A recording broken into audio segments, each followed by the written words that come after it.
Well, and once again, of course, that's what education is education is like then showing people sample deals, case studies, like this guy did this guy did this.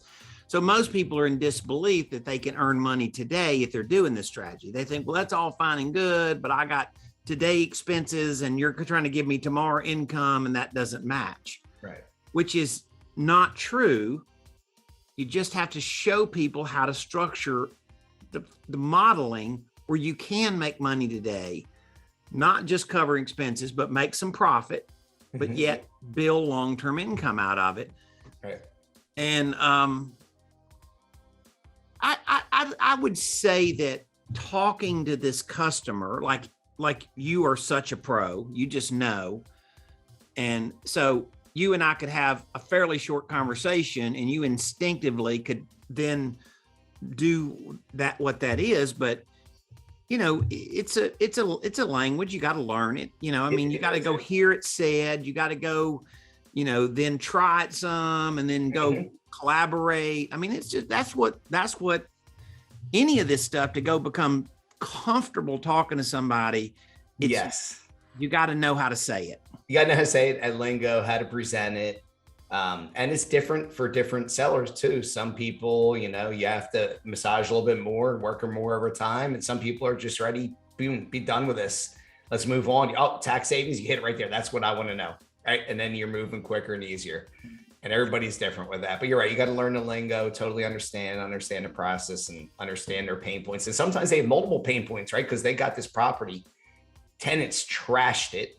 They don't want to get into the renovation cost, right? So now you're taking a couple headaches off them. They weren't getting cash flow from it. Now they don't have to deal with the headache of repairing it. Yeah. And it's funny, like, it's just such a different way using the tax strategy. It's just such a different way to position. You're dictating the terms, right? But it's such a different negotiation positioning when they're like, well, I don't want to pay my taxes now. Right, okay, well, then let me show you how we're going to be able to structure it and accomplish that. Because there's only one way to do it. You got to take installment sales. You got to go take your money over time, right? And so I didn't write the IRS code. I'm just saying within the IRS code, then let's talk about how that looks. It's the breakfast analogy. You ever hear this? No, tell me about this. So, in every breakfast situation, you have the involved and the committed.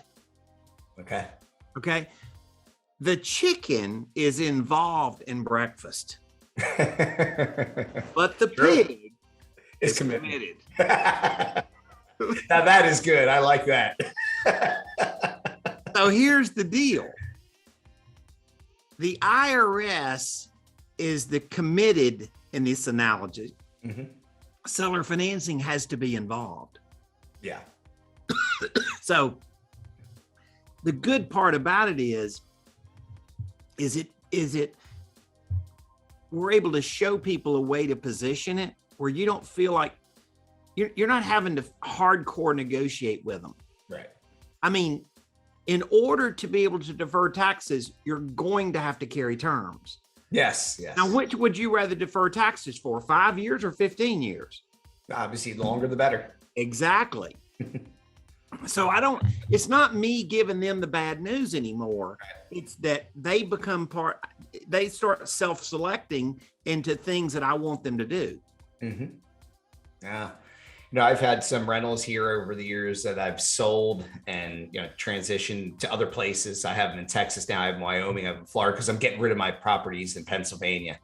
And there's one I have right now that may be doing the seller finance method with, which I think could work very, very, very well. I think it's gonna be my best strategy on this one too. Plus, I don't feel like paying the taxes. So I'm going to have some on it. So, well, and the other thing that, because I've been in the note space a long time, we've learned how to structure deals under different scenarios. One scenario would be they sell you the house, they owner finance it, they got a bad tenant.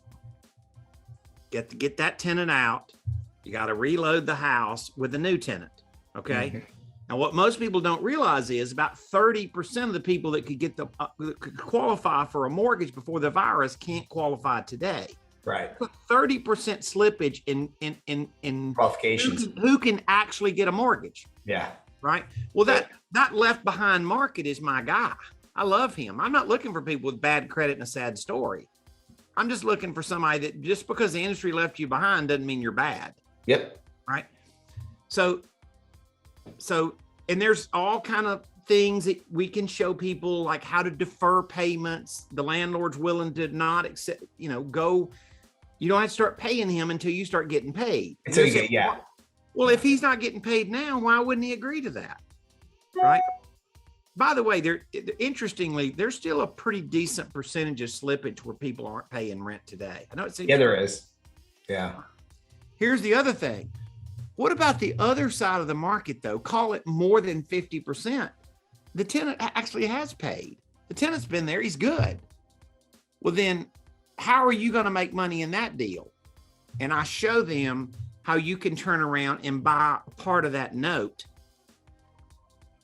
and reposition how he's taxed. All kind of things that, like, now we're getting way more juice out of the lemon because I'm not just getting him to seller finance the property where his bad tenant's in it. I can show him, well, I can fix this problem or I can fix this problem. And once again, why do you do all that kind of stuff? It's because you're getting better utilization of your leads. You're solving more than just one possible problem. Mm-hmm. And it's the key. Too many guys with their leads, like I said, they don't have enough tools in the toolbox. They're either going just straight wholesale or occasionally they'll do a buy and hold, but for the most part, they're just doing wholesale and they're losing all these potential deals that out there.